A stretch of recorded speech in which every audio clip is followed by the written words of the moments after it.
Greetings, greenhouse people, and welcome to another installment of Tech on Demand, where our goal is always to bring you tips, tricks, and information to produce, and in this case, sell your best crops ever. I'm your host, Bill Calkins, and I'm happy to welcome two guests with two very different skill sets that merge to create what I consider a pretty interesting plant package. Dave Konsoer is well known to those of us in horticulture as the VP of Sales for Proven Winners for more than 2 decades, and Danny Mishek is the president of VistaTek. And these two guys are joining me today to discuss the number one plant brand's new for 2026 sustainable plant package. But we have a lot to get into, gentlemen, so we're going to go ahead and get started. Dave, Danny, welcome to the podcast. Hey, thanks, Bill. I appreciate you having us today to talk about this exciting topic. Cool. Well, I want to set the stage just for a couple minutes with some definitions and clarifications. I think the word sustainable is one of those terms that people can define in different ways, but probably most of the listeners understand what that word means. And sustainable plant packaging isn't new.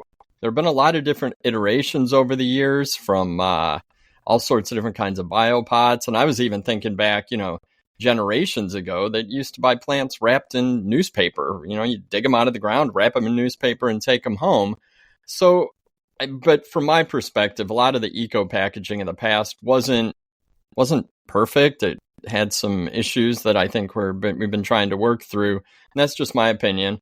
But Dave, I'm going to start with you. How do you describe the latest strategy from Proven Winners, and knowing how much attention you and the whole PW team paid to the customer experience?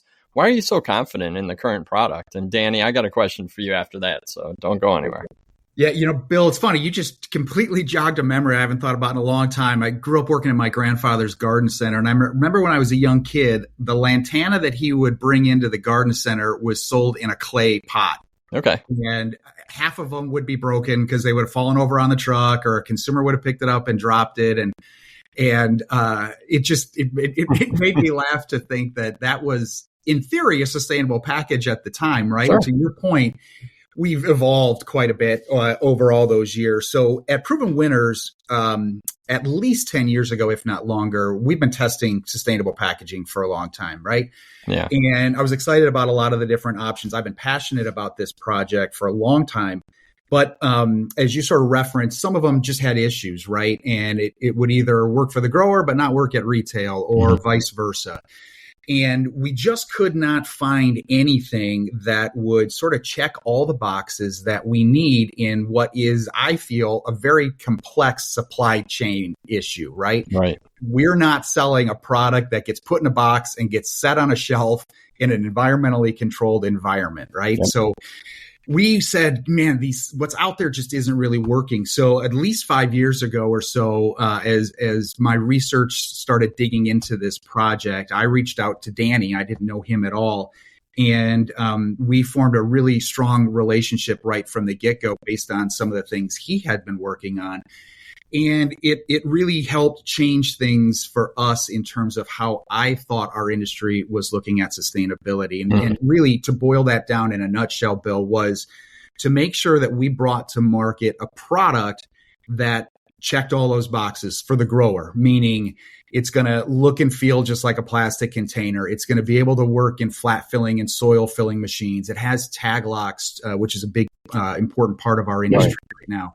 For the retailer, going back to the grower, that it's going to live in that growing environment and not break down too fast. And that's maybe overhead watering, hand watering, flood floors, all the complexities that come with that. Then as you move to retail, we want to make sure that package was going to look great in that retail environment. A lot of the ones that we had seen on the market, which I applaud those early adopters for of sustainability, you'd see pots that would break down way too fast, that would get a little rough, algae on them, that no consumer in their right mind is going to want to pick up with their bare hand. Yeah. And so that was an issue. And then a third issue was, as much as we've invested in reaching the consumer at Proven Winners and developing an easily identifiable consumer-facing package, being able to have our brand identity on the package was also very important. And again, a lot of those early ones, you couldn't print anything at all, or you had to use a plastic sleeve on it to get a marketing message, which obviously distracts from the sustainability message. Right. And then lastly, and most importantly, we wanted to make sure that this was a seamless transition for the consumer, that, that's our ultimate goal. And in almost everything we do at Consumer is at Proven Winners, is to give that consumer a great gardening experience. And so we set out with Danny to try to check all of those boxes and probably 10 more that I didn't even mention. Yeah. And where I am super confident is I know that we checked those boxes and really created an amazing, sustainable package that is unlike anything that we have in the industry. That's awesome. So I've got two follow-up questions. First off, what is it called? What do you guys call this package or this concept? Quite a sales guy I am. I forgot the lead there and didn't even mention the product. Thank you, Bill, for that kind reminder. So the packaging that we're talking about today is we call it Eco Plus. And we have a couple different sizes of that, the Eco Plus Grande and the Eco Plus Elite. And we can talk more about those sizes later. Yep. But this sustainable plant-based package we call Eco Plus. Okay. And then my other question is, how'd you find Danny and VistaTek? Actually, Danny has a great story about this. Danny, I'm going to turn that over to you on the actual day that I sent you my first email. Yeah. All right. Yeah, I want to hear this. Because I was curious about our journey. I was being quite reflective before Cultivate this year. And it was on Earth Day 6 years ago. He uploaded a message to our website. Says, "Hi, I'm Dave. I work at Proven Winners, and we have a need to create a sustainable product with a high volume. Please contact us." I was like, perfect. So obviously he felt the guilt on Earth Day to do better. So he reached out to us. No, that's good. The good old power of the internet, right? I just started searching things and I found his website, and what I saw on there was really interesting. And I said, hey, this guy's got something that I've never seen before. And, we created this really fast friendship because thankfully, we both of our companies and both of us personally are just very like-minded in this idea of creating something better for the industry. Cool. All right, good. I just wanted to figure that out, how this connection was made. And it's actually a perfect segue to my question for you, Danny, which is, you and your company have a lot of experience in injection molded packaging, from what I learned online, and kind of, for lack of a better word, manufacturing plastics. Can you share what makes the new Proven Winners Zero Plastic Eco Plus pots so cool? I know a lot about plants, and I actually do have some experience in sustainable packaging, which we can talk about off air because didn't go that well. But my knowledge of pots is probably passable at best, so I'll leave the question wide open. What about these new Proven Winners pots from VistaTek makes them so awesome? Oh, I think it's been the 3 years of in the field true experience, true trials. We might have tried to outkick our coverage in the first revision of this. We went back almost 5 years ago, and we made up formulations of garden pots and had these run through the greenhouse, through field testing, and probably a quantity of 500 to 1,000. And from that, we narrowed down from 7 material choices to 1. We really tried to find a pot that was completely landfill free, completely plantable, the whole 9 yards, with the nutrients added in the pot, and we weren't ready for it. Right. So what happened is the research from each year that we got from the feedback, the customer feedback was amazing that Proven Winners got, and we never shied away from it. So each revision we realized how people handle these in the greenhouse, how they handle them at retail, how they handle them when they plant them at home. And so the research that we got from people that planted them from Miami to Oregon to Canada, we got the feedback of how fast they broke down or they didn't break down, or how they were used, or how they swelled up a little bit in the trays. Yeah. And so what we did, we continue to take this information, the feedback, and we continue to just go back to how to make it better, And Dave mentioned we have 3 customers. You have the corporate grower, the retailer, and the home gardener. Right. How do you make a perfect application, a perfect product for all 3? Because a corporate grower doesn't want to change anything they've ever done. They don't want to go back and plant how their great-great-grandparents sowed a seed. And the retailers, it has to look really good and sexy on the shelf. And the home gardener wants to break down in a week.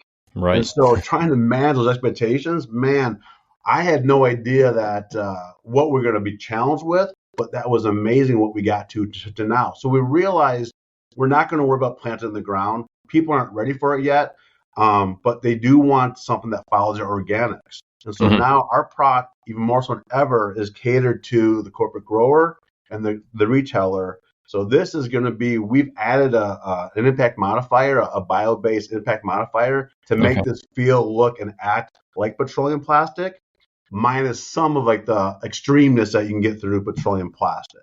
So if you overstress and stuff like that, but why would you? There's a plant in it. But we've definitely whittled down the errors for the flaws of this, going back to what we first experimented with bio-based materials. That's cool. So just multi-year research on and the fact that you have to meet all three of those levels of the industry is something I think, as you know, being in horticulture for this long, you tend to think that way, but you don't. But I don't think packaging folks necessarily think that way, that there are three levels to this, that they're kind of all equal, because you can grow a great plant, but if you can't retail it and a shopper doesn't want to take it home, you're out of luck. And no, the margins aren't that high in our industry. So you lose a plant at retail, you know, that could be your profit right there. So Bill, you're exactly right. And what we found too with this, because we were able to more laser focus the ingredients and the processing of this, we get a more clean, like a cleaner white garden pot. So the labeling is fantastic. The placement of the labeling, because of the QR code, you can really do the education. So not only is it branding, but it's education now that comes from the packaging.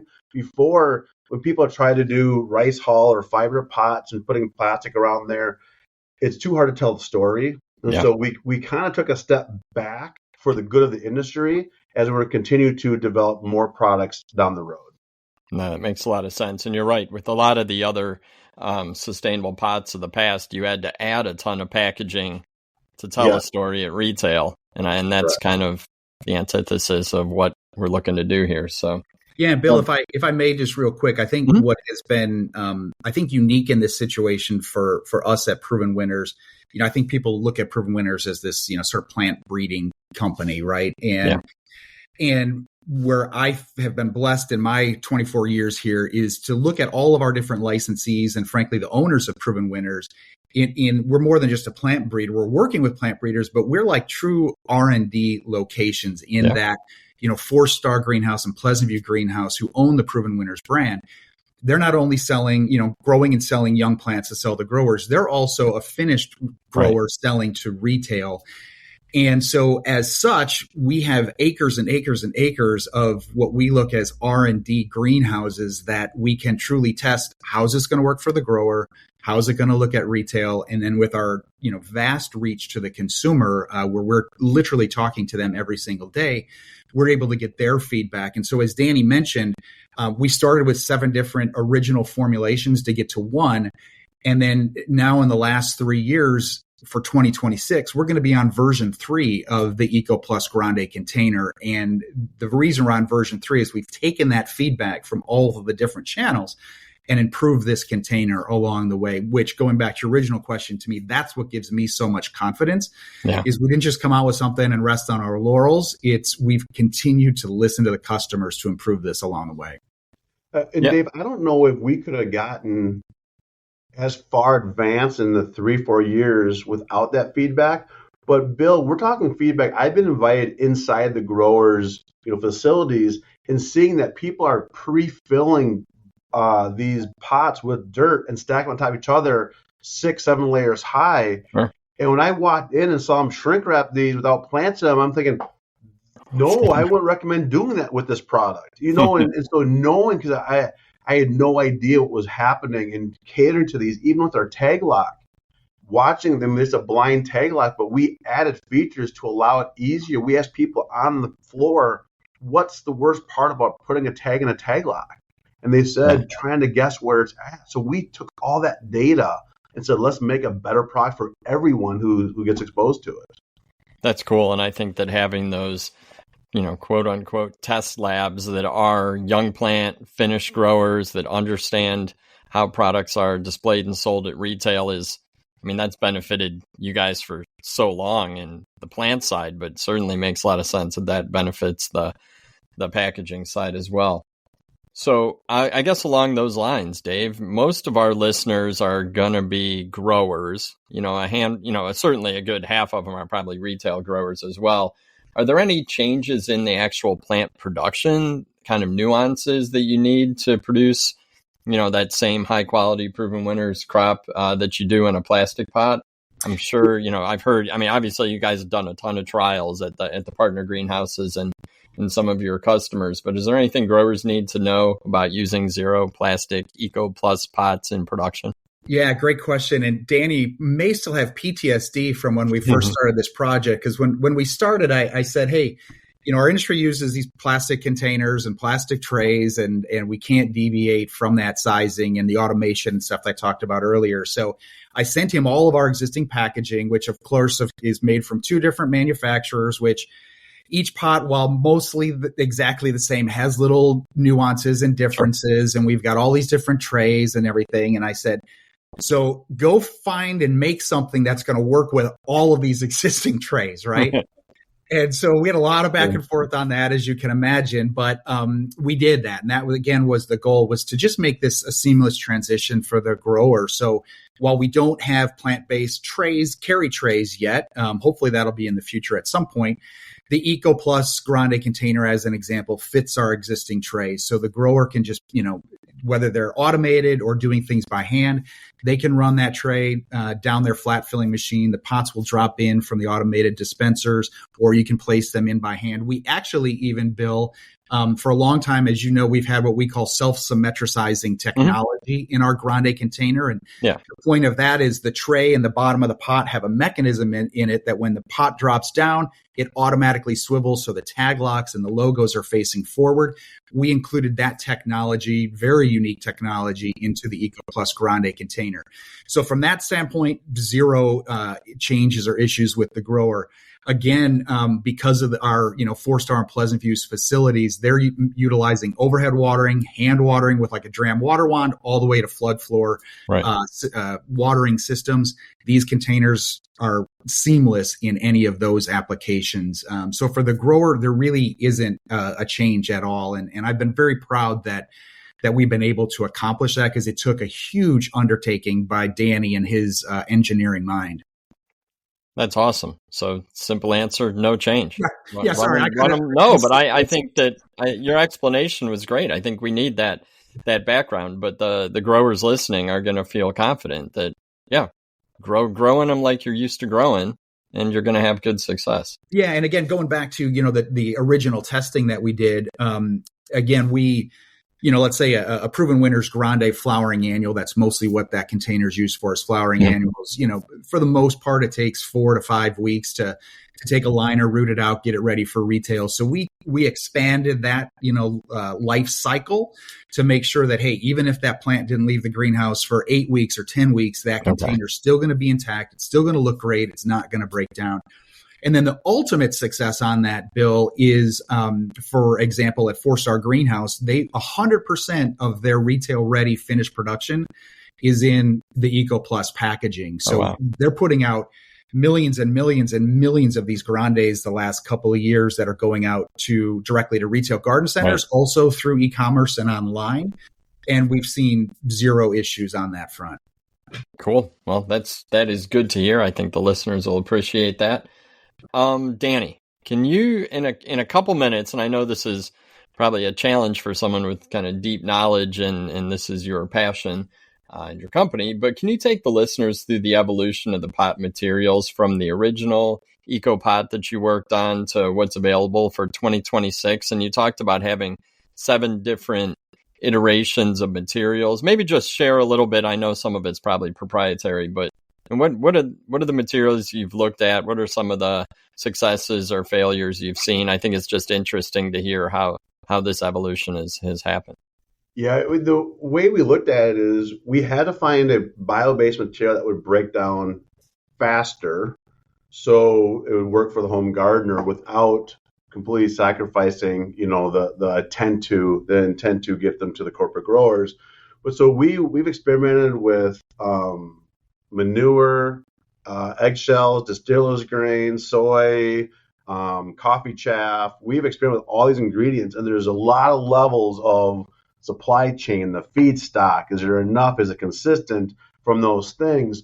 And so as we developed those, we had to find something that helped bring the price down, as it would help make the product more productive from there.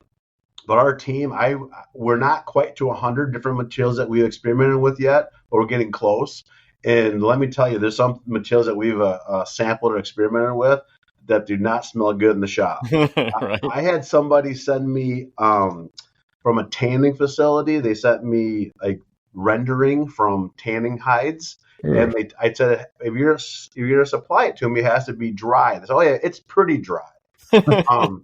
Pretty dry did not quite work when I opened up the bag and it was still undried, and my head snapped back. I had a neck brace on for like a month and a half because for how much my neck snapped back from smelling that rendering.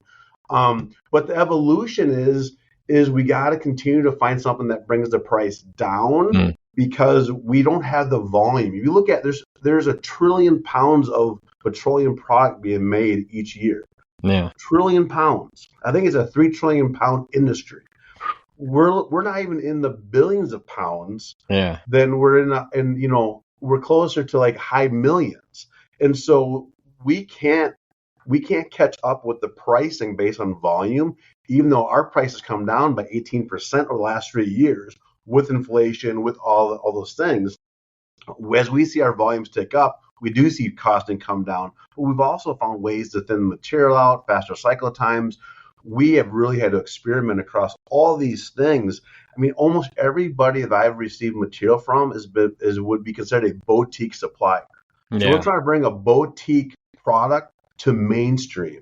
And man, that battle has been harder than even I expected. But with that success comes confidence. With confidence becomes better product. And that's where we're seeing the success from there. So the materials, just real quick, back to materials, we want to make sure the end goal was that it would follow your organics. And so if you industrial compost your organics, your food scraps, this product will follow. It makes it very simple. Most people put their food scraps, they don't compost them, they put them in the landfill. Yep. That's where this product would end up if you did the same thing. So in a lot of the communities in Minnesota, the Twin Cities, St. Paul, Minneapolis, they have curbside pickup for industrial composting. This product, once you plant the plant, you can then take the pot and put it in your industrial compost bin. So we're trying to really create a circular economy where the product comes from the planet and it ends up back in the planet. That's the biggest thing. And we'll get into this a little more later when we talk about some of the legislation out there. Yeah. But we were trying to really be cautious of the end of life product, the method of end of life. But now, since I developed this in 2014, I never heard the term of PFAS or microplastics. Now, this product's getting more momentum because of those, not really because of end of life, because of what they're concerned about with those previous terms I brought before.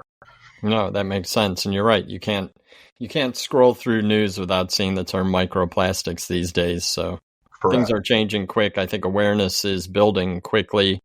And the products like this are necessary, I think, especially when we're in a legit consumer market with garden plants that are very visible and certainly used by millions and millions of people. So, but I think it's interesting what you say about our horticulture use of packaging is very tiny in comparison to the overall worldwide use of packaging products. And the trillions down to our millions it's a big challenge to overcome when it comes to the pricing and supply chain.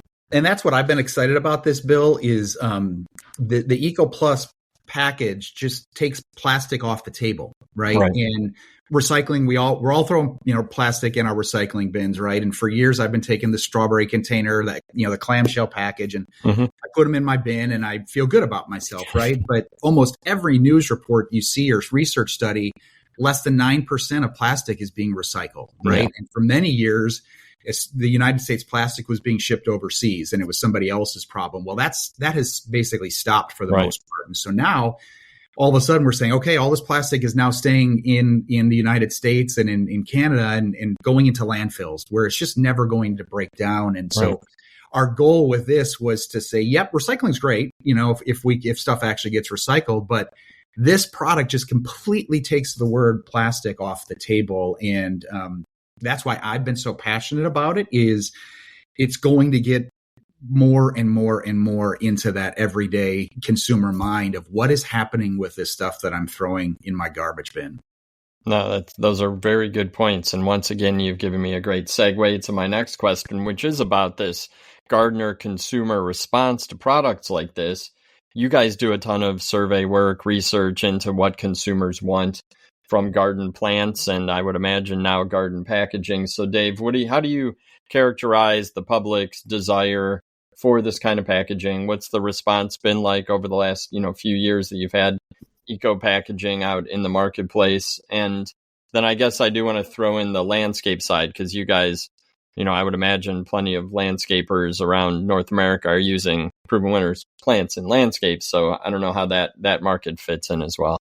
Yeah, for sure. So like anything, almost any topic in our life today, consumer response can be polarizing, right? You've got people who say, hey, I want to keep things as they are. Change can be very, very hard for people, and we fully get that. On the other hand, you've got people who are super, super excited about it. Right. And I'll, if you will let me, I've got just a couple of quick quotes directly from consumers. Yeah. We've got, as part of our Facebook page, a number of years ago, we started a subgroup called Gorgeous Gardens. And basically we started that to allow consumers to talk to consumers instead of us just posting onto Facebook. This is literally about gardeners and consumers talking to each other and helping each other and answering each other's questions.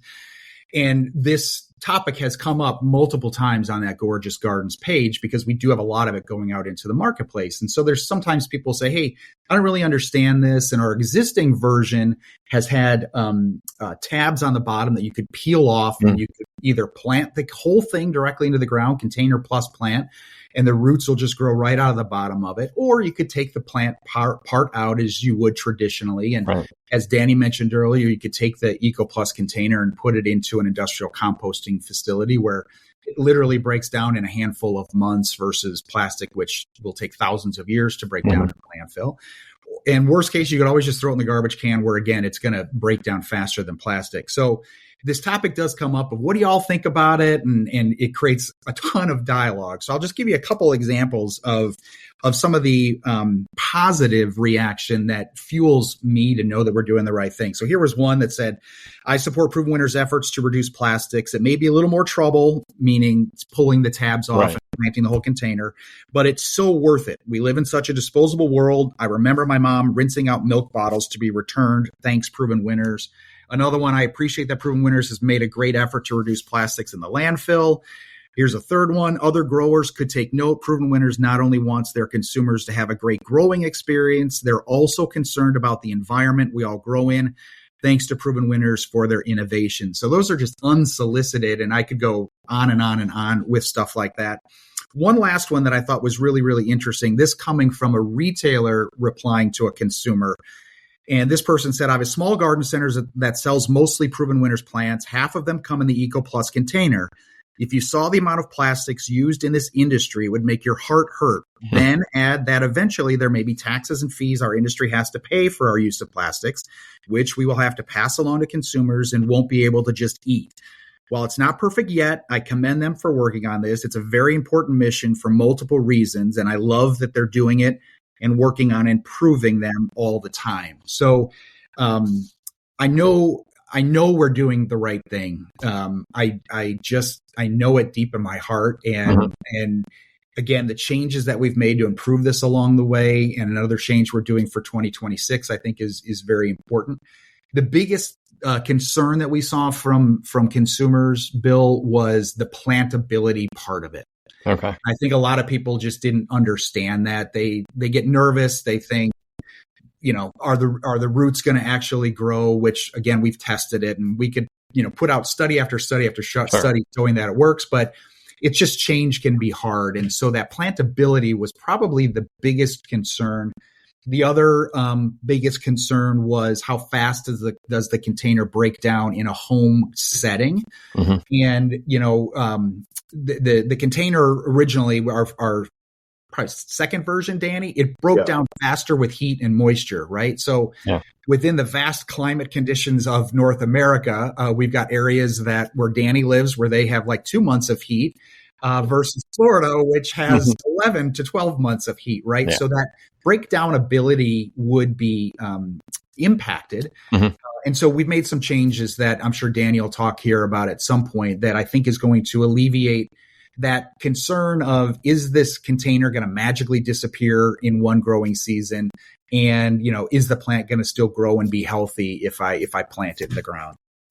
No, that's good. Danny, why don't you talk about that now? I think how these products break down, the speed of breakdown, and understanding that it is going to be very different in different climates, but I'm interested in what the research says or what your experience is with that. Yeah, being a bio-based or a plant-based material, it needs heat and moisture to break it down. And once you incorporate enough heat and moisture, that's when it breaks down to smaller, I'd say microplastics. But when it turns out to be a smaller microplastic, then microbes consume that and then make that into an inert product. Why it works so well for industrial composting is because when you bring it to an industrial compost facility, they have like 10-foot high windrows, and they add other organics to that. They pump oxygen in there. So really at the climax of that composting environment, it's about 160 degrees for 5 to 6 days. And really is what gives it the boost to break it down. Okay. And so that's how then it turns into it, and then they rotate and they continue to turn it over. But between 30 and 90 days, it breaks down. So it breaks down, same thing like a chicken wing would, same thing as a potato, as a corn husk, stuff like that. You don't think that can really break down in those environments. And that's when in the compost facility, then they can turn around and sell that compost for a profit. So the compost facilities actually want our products because our products are vessels to bring contamination or contaminants, being soil, plants, fruits, vegetables, into their facility. So we also make food service or caterware. So we make champagne flutes, and we make plates and bowls, and these are vessels of getting organics to the compost facility. So there's only 5% of food scrap gets composted. So 95% of food scraps go to the landfill, which is what gives the landfill gas off. And so if we could just be wiser with what we do with our organics, bring those things to the composter. So the products that we develop using bio-based or plant-based plastics, that's allowing organics to get to the compost facilities so they can then have cleaner organics and compost moving forward. So when we developed our first product breakdown in the soil, we sent some to somebody who was growing in Hawaii and saw great success. But then in Minnesota, nothing breaks down in Minnesota from November to March. It's frozen. So it happens, people would see the product next spring and they'd say, oh my gosh, nothing happened. It's still there. Well, if you think about a container in the ground with soil on the inside and soil on the outside, there's nothing there to really change the shape of it, even though if you weighed it, the molecular weight was less because it was breaking down.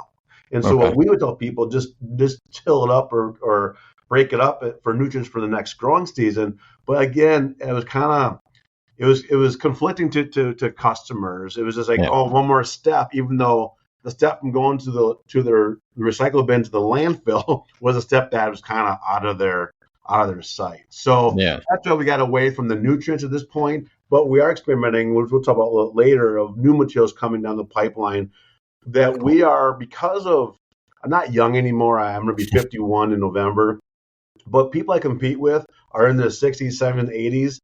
They really don't care about this journey.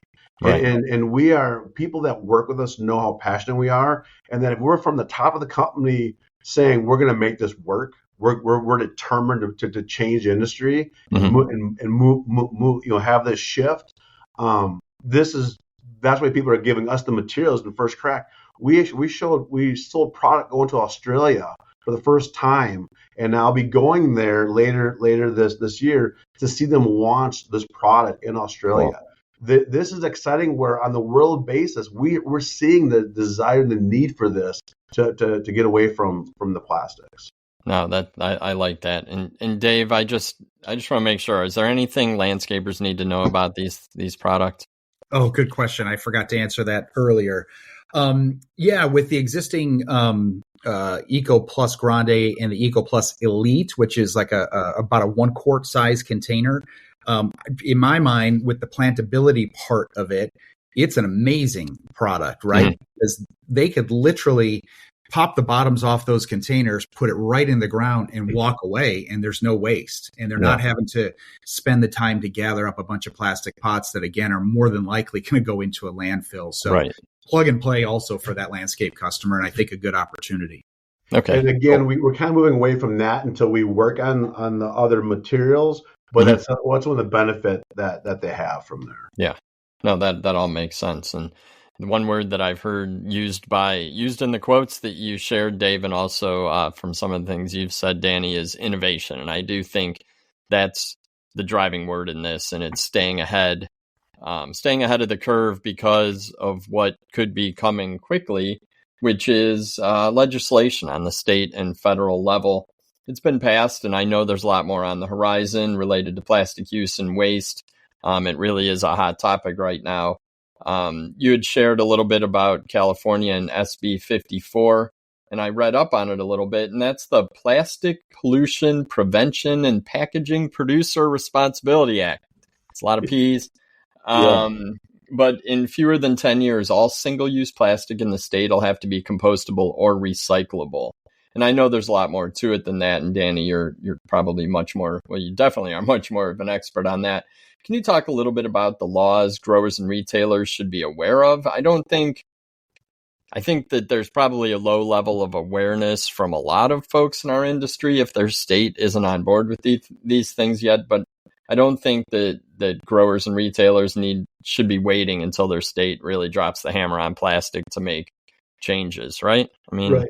Yeah, maybe, Danny, before you start, let me just tell you, Bill, about the history of this and why I became so passionate. It was exactly what you just talked about. Is I started seeing state by state issues with plastic. And so my pitch to our leadership team at the time was, I want to get ahead of this, because if all of a sudden we are caught behind the 8 ball and within 3 months, all of a sudden you have to get rid of plastic because, XYZ state said so.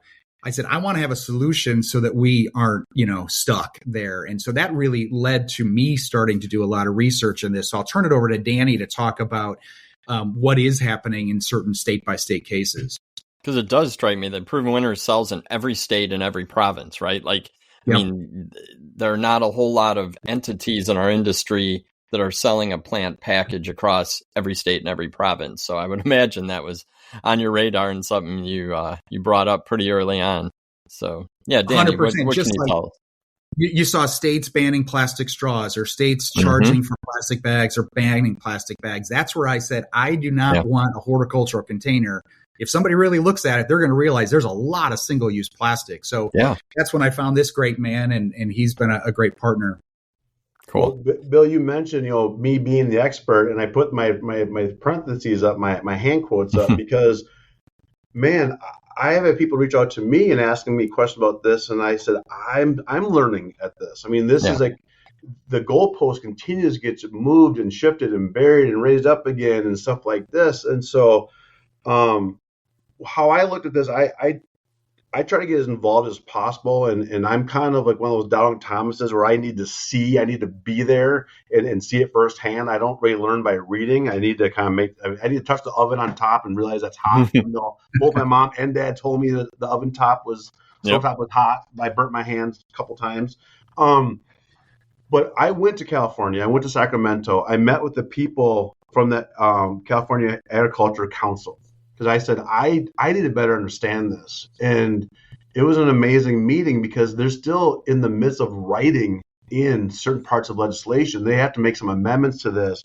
But it's the EPR, which stands for Extended Producer Responsibility. The goal is to saying we're done taxing and punishing the end consumer. Mm. If you are the consumer of Coca-Cola, Coca-Cola never gave you a choice to buy a different container. They continue to give you that product in that plastic. Yeah. So what this governance is going to do is saying we're not going to penalize the producers of the products for not giving people better tools in the toolbox. We were never given a choice about Red 40 dye.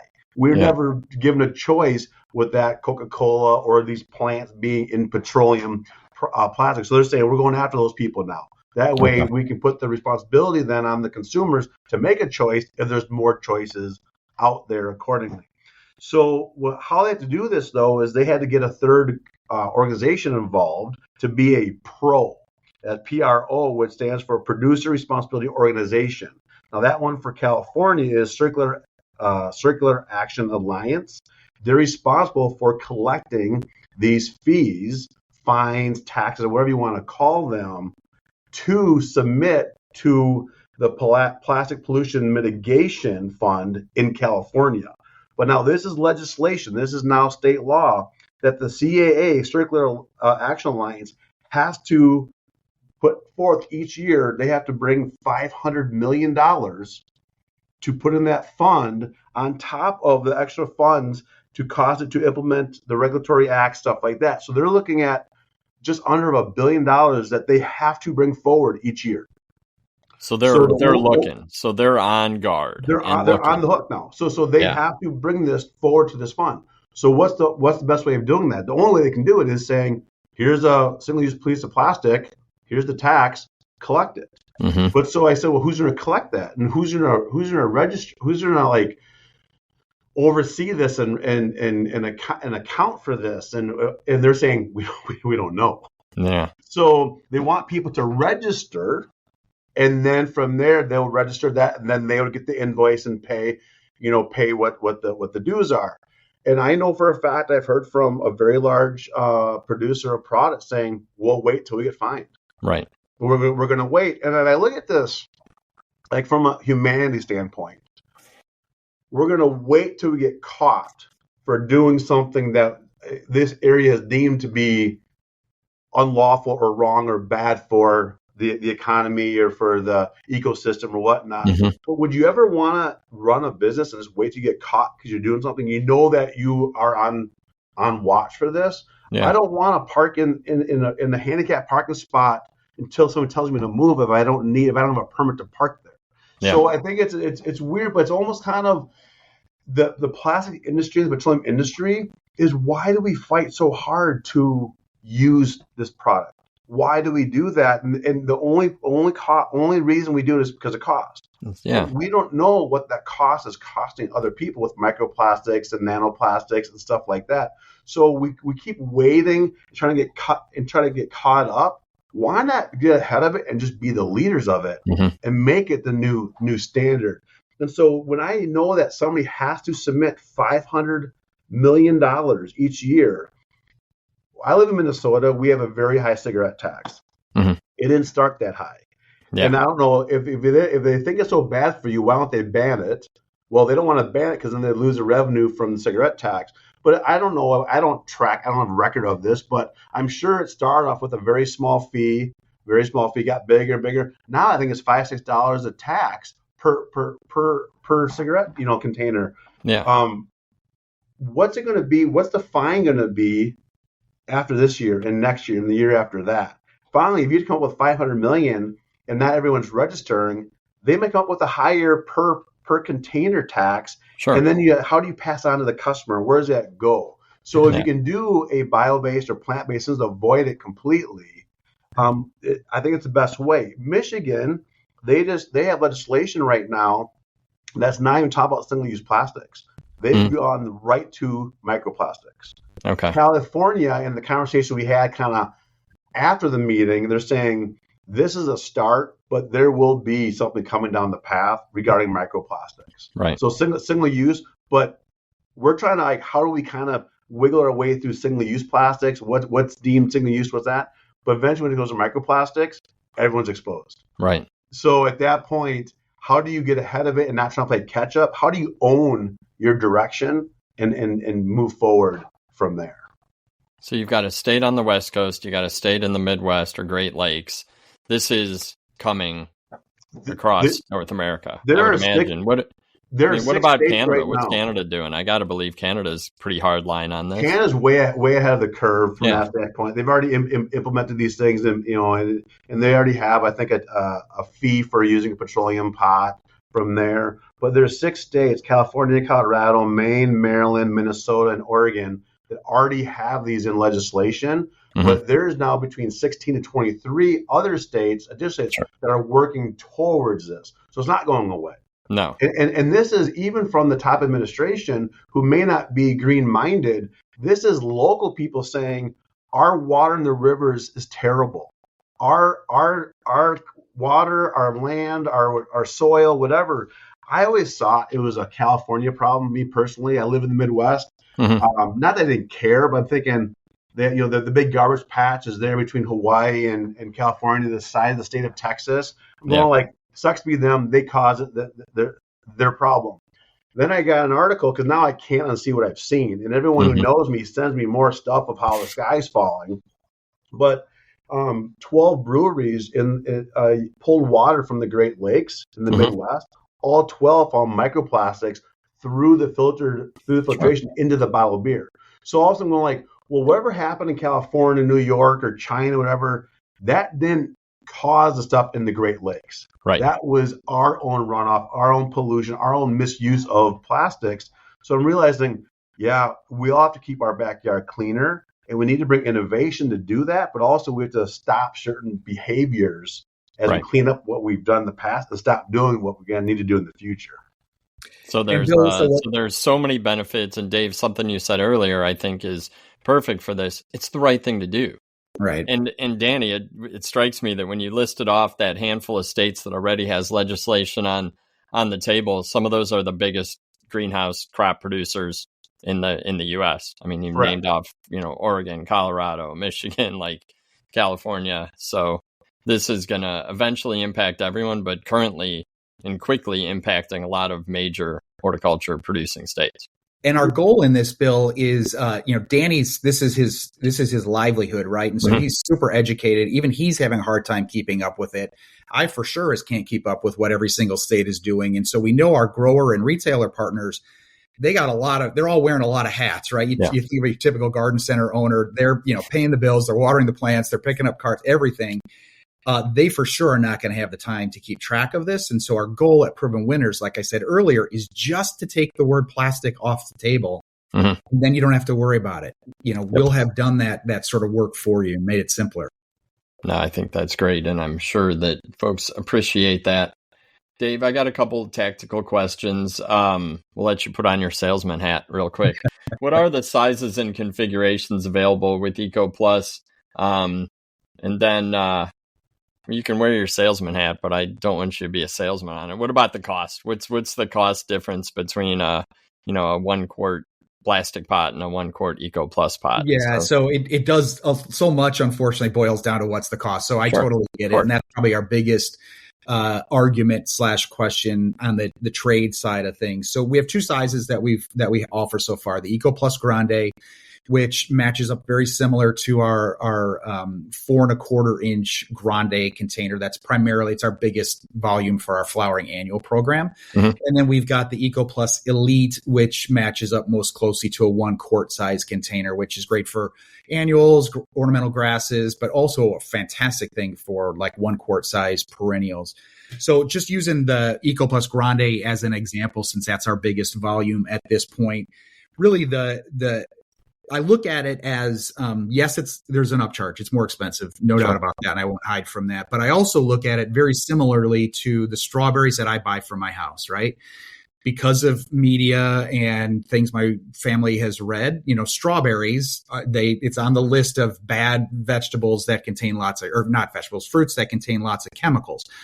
And so guess what? We only buy organic strawberries in our house. And in many cases, that can be double the cost of a conventionally grown strawberry. So I think consumers, our growers, our retail partners, we're making these decisions every single day in other products that we do. Yeah. And the packaging really is just, I think, going to be that next iteration of that. So going back to brass tacks of, what does it cost? So the grande size plastic container, we've got two different suppliers. There's two different costs on that. So roughly the Eco Plus Grande is about 16 to 18 cents more than a traditional plastic. Okay. We also have a post-consumer recycled Grande plastic container.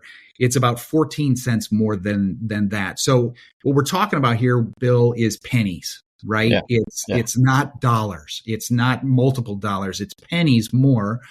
That what we've seen in, again, going back to 4-Star Greenhouse as an example, selling millions of these through to garden centers and through e-commerce, we're seeing retailers being able to charge $1 more at retail, which they can, easily recoup the input costs there, while again giving the consumer a product that we know we have a big group of people who are looking for stuff like this too. Going back to my consumer comments. So I think it's really easy to recoup the extra costs. And again, those costs are pennies, not dollars. Yeah. Cool. And garden centers should be raising their prices anyways. So this is a perfect excuse. What about, I guess you guys are happy with the branding and messaging and how crisp the logos are? Because I know that's obviously very important to a plant brand like Proven Winners. For sure. That was one of our biggest things as we embarked on this project was we've invested millions and millions and millions of dollars and years to get the consumer to be able to recognize our package at retail. Mm-hmm. And so with Danny's technology, we've been able to utilize an in-mold labeling system that's also plant-based and completely industrial compostable. That gives us as crisp, if not, frankly, crisper graphics than are printed on our current plastic containers. And it's also allowed us to put some sort of why buy messaging on the container to help that consumer at retail when they pick it up and they put it in their hand. That's everybody's goal, is to get somebody to pick up your product. Yep. They can read about the benefits, what's in the container and what it's made of, and help inform that shopping decision. So yeah, from a marketing and a branding standpoint, it's just as good as, if not better than, our existing plastic packaging. No, that's Bill, cool. What's interesting regarding the branding part of it. So the branding part is fantastic for what Proven Winners wants and needs. But me producing a bio-based product, I need to disclose my third-party certification being BPI certified. Yeah. I need to have that visible on the product, so that way somebody knows this can go into an industrial compost facility. Mm-hmm. So there's rules and laws that I have to abide by, which adds the cost. So we spent close to $35,000 to get our product certified.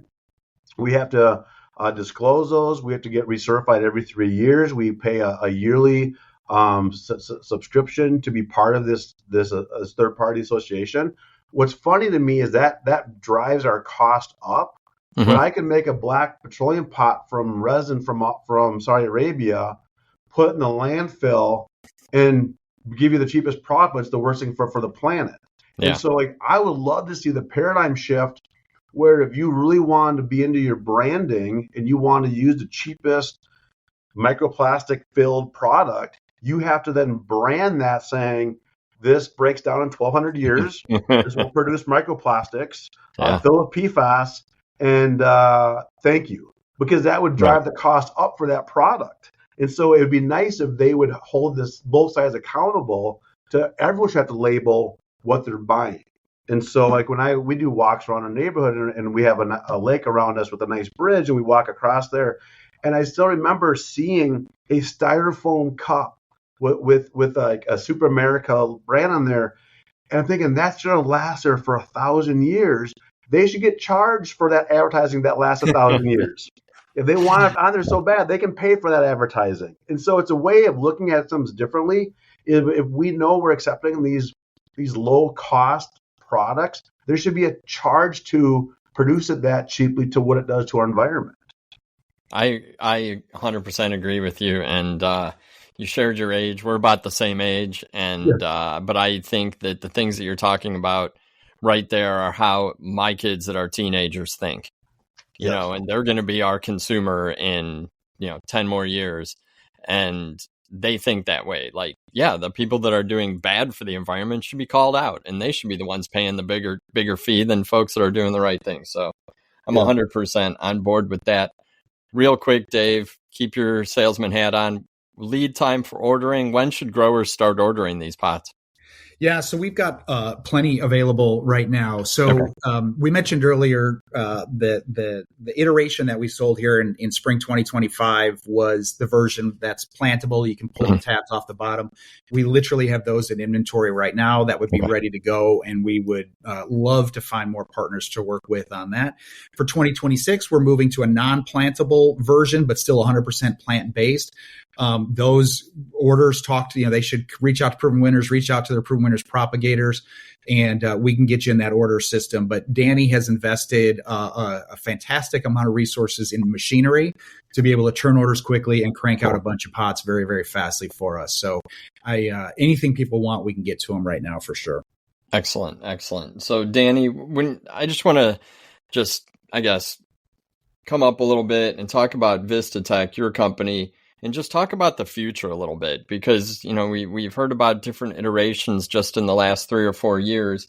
I've got to believe this is an industry that's moving quickly with all sorts of new innovation, even beyond horticulture. What do you see in the next 3 to 5 years in packaging materials and sort of the evolution of that industry? Yeah, what's interesting is we make products for telecommunications, construction, window companies, some clean room applications. The sustainability part, the packaging part, is not just in the horticulture. It's crept into everything. I got contacted by a customer who got a letter from someone on the West Coast saying, this product, this spacer, is deemed to be single use. We have to make sure this has a percent of post-consumer recycled material in it based on these new laws being deemed single-use plastics. And they call me like, what does that mean? What's PCR? What's that? The post-consumer recycled materials. And so we're also doing a lot more educating. We're trying to let people know that there's no silver bullet. There's a lot of boxes that you need to check. And so which ones are most important? Is it made from the materials and the life of the material? What is it? But the future is, we're seeing another facility being brought, more facilities being erected for bio-based materials, different use of feedstocks. So there's consistency. There's a company we're working with that's producing material from algae. So all of a sudden, algae that you can start creating the things. We're experimenting with something with seaweed. There's all the thing too is we've talked a lot about petroleum, but we're working with a material we can add to petroleum to reduce the use of petroleum, to bring the use down 30, 40, 50% of petroleum. And somebody told me if I invented a product that could eliminate 30% of the consumption of polypropylene, I would get you would get a Nobel Peace Prize. And so you look at this as it's just about reducing, eliminating. It's a variety of things. So if let's say there's 500 billion pounds of petroleum being used, that's not the accurate number, but being used, and you reduce that to 100 billion pounds or 1 billion pounds, that's enormous. Right. And again, I'm not trying to be anti-drilling for oil. I'm trying to use it for medical devices, aerospace technology, but for single use, we just got to do better. Mm-hmm. It's like if you own a school bus and you owned a 4-passenger car, and you're going to drive 100 miles to work by yourself, you wouldn't drive the school bus. It's a misuse of the school bus. But if you're going to drive 50 people to a party, you grab the school bus. And I think we're using the wrong type of technology for the wrong application. I just want to realign based on responsibility because we don't have endless supply of oil. So I want to make sure when we do need to develop a life-saving application for heart monitoring or a medical device that we have the technology available instead of wasting on a spoon, fork, or garden pot. I think that's a really good way to describe the evolution, is getting smarter, realigning, not things aren't going away. Things are just being used in better ways for that application. Correct. And I think horticulture is a perfect example of that. I mean, we take the plant out of the pot and you toss the pot. Like it's not, it's kind of like that can of soda you mentioned earlier, where we don't want to keep that around. I mean, there are plenty of things that I want to survive in my house for a very long time, but not the pots that my petunias and calabrica are coming in. I'll tell you that for sure. Agreed.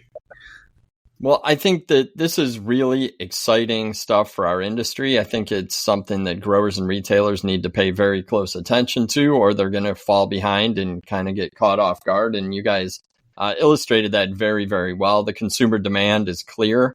The technology and innovation is clear. The fact that it doesn't impact how these products are grown or brought to market, I think is very much appreciated. And before we wrap up, Dave, where can the listeners go to learn more and see these new pots to get kind of a visual sense of what we discussed?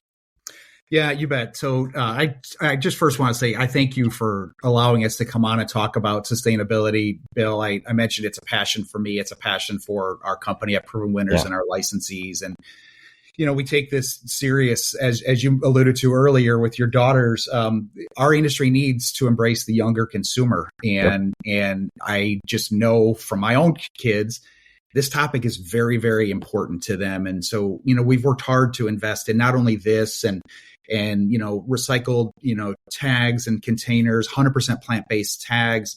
We're doing, LED lighting at our facilities to work hard on reducing their integrated pest management, water reusing.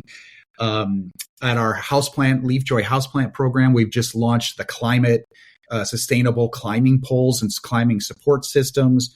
Our shrub partner, we're also doing things with sustainable packaging there, but also looking at bringing plants to market that are non-invasive, right? That's a whole nother sustainability topic that isn't even involving packaging. So long story short, we're really, really invested in this. And so I just want to thank you for taking the time to let us talk about it, because I think our industry needs to get ahead of this curve before somebody realizes the amount of single-use plastic that is going out there. So where can people find more information?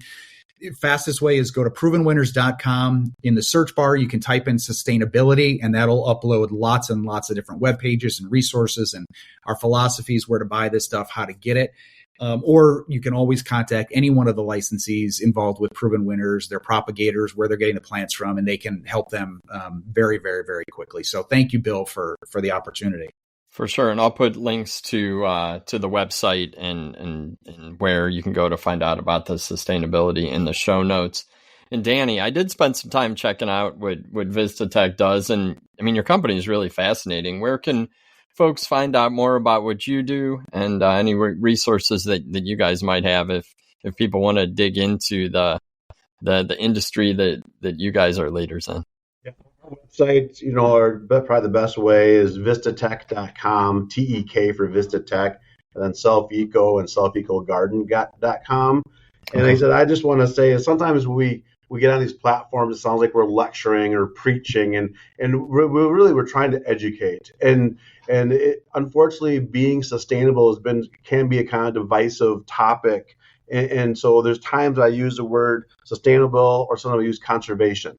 And it's amazing, if you Google both those pictures of conservation or sustainability, it's the same picture, same images, it's the same definition. So at the end of the day, we're trying to do what's right for the next generations. We talked about our kids. They don't want to be caught with a single-use water bottle. They all have a Stanley or a so true. What do I have? A Yeti. So everyone uses those already, and that's more of a status symbol about what they stand for.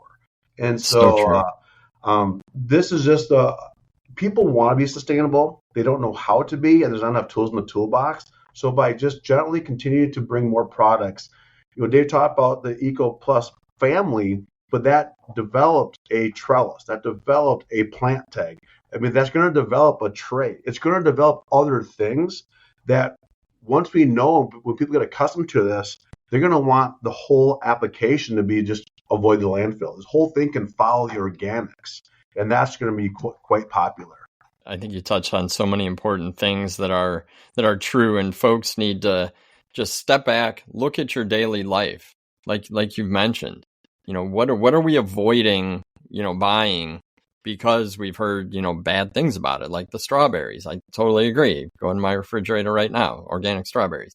But sometimes we think, oh, well, these next generations are so far away. No, we're not selling to baby boomers anymore. I mean, yes, we are, but our core demographic are millennials, and that's who understands this just about as well as anybody. So thank you guys so much for what you're both doing for the planet, for our industry.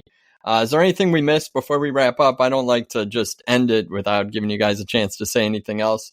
If we've covered it all, that's cool. If not, let me know if you have any final thoughts. I just think the final thought I think it's interesting is the youth. Half the world's population is under the age of 25. They get it. They're going to move this needle whether we want them to or not. So those that offer the products to that generation moving up, they're going to win. Agreed. Yeah, and the last thing I'll say, Bill, going back to, again, at the trade level, the biggest concern is cost, and that this costs more, which I totally appreciate. Like I mentioned earlier, the upcharge is pennies. And what I'm concerned about for my kids and hopefully their kids someday is the amount of money that the world is having to spend to clean up from natural disasters. Every single year, we're seeing more forest fires, hurricanes, heat-related issues. That's not going away. We're seeing water availability starting to shrink. I just saw an article the other day of all of these plants where they're doing AI technology to cool those facilities where those computers and towers are running like crazy. They're pulling water from the Great Lakes. And so there's concern about even water availability, right? And so we, as in North America, United States, Canada, the world, we're spending billions, if not trillions of dollars to clean up from natural disasters that, I feel are climate change related. And if we can do our part by spending a couple of pennies more, to me, that's a better investment in the world and the environment than so much of our budget's going to spend to clean up from wildfires and hurricanes and natural disasters. So to me, it's an easy trade-off. But I think, again, going back to something I said earlier, I know we are doing the right thing, and we're just excited to have partners to be on the journey with us. I love it. I could not have closed it any better than that. So I'm going to let that close it. On behalf of Dave and Danny and the collaborative teams at Proven Winners and VistaTek, I'm Bill Calkins with Tech on Demand, wishing you a fantastic and sustainable spring production season. Take care out there.